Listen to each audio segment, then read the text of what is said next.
வணக்கம், நான் Hema Subramanian. Welcome to home cooking Tamil. வெயில் காலம் ஆரம்பிச்சிருச்சு. பசங்களுக்கும் இப்போ சம்மர் ஹாலிடேஸ் சீக்கிரமாக ஆரம்பிச்சிடும். அதுவும் இல்லாமல் மாம்பழம் சீசனும் ஒரே நேரத்தில் வருது. ஸோ இன்றைக்கி நம்ம பார்க்க போகிற ரெசிபி ரொம்ப அருமையான என்னோட ஃபேவரட் மாம்பழம், தட் இஸ் மேங்கோ ஃபலூடா. எப்படி செய்யறதுன்னு பார்க்கலாம்.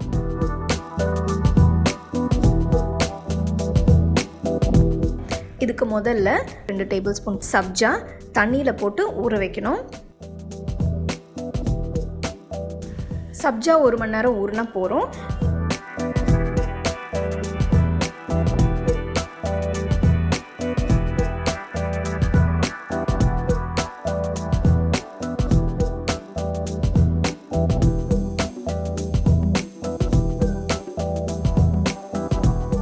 அடுத்தது 1/4 கப்பு சேமியா சுடு தண்ணியில் போட்டு நல்லா வேக வச்சு வடிகட்டி தனியாக எடுத்து வச்சுருங்க.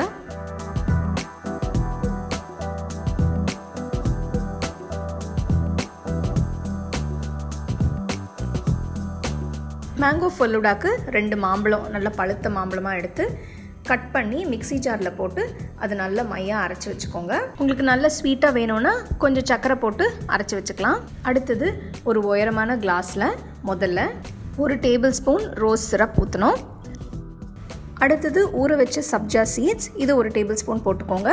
அடுத்தது வேக வச்ச சேமியா, இதையும் உங்களுக்கு தேவையான அளவு போட்டுக்கோங்க.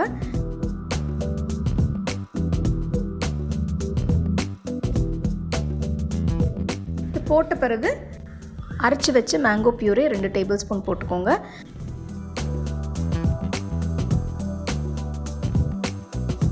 இதில் 1/2 கப்பு நல்ல ஜில்லுன்னு பால், அதுவும் சேர்த்து 1 ஸ்கூப் மேங்கோ ஐஸ்கிரீம் அது மேலே வைக்கணும். உங்களுக்கு மேங்கோ ஐஸ்கிரீம் கிடைக்கலனா வெனிலா கூட யூஸ் பண்ணிக்கலாம்.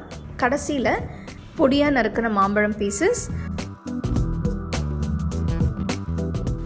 முந்திரி, பாதாம், பிஸ்தா இதெல்லாம் கூட சாப் பண்ணி போட்டுக்கலாம். உங்களுக்கு பிடிச்ச நட்ஸ் அதில் போட்டால் நல்லாயிருக்கும்.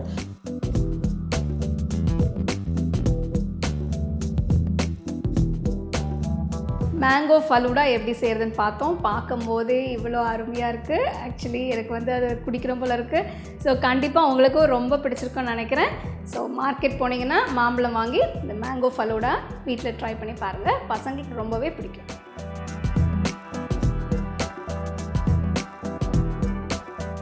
உங்களுக்கு இந்த வீடியோ பிடிச்சிருந்ததுன்னா லைக் பண்ணி ஷேர் பண்ணி ஹோம் குக்கிங் தமிழுக்கு சப்ஸ்கிரைப் பண்ணுங்கள்.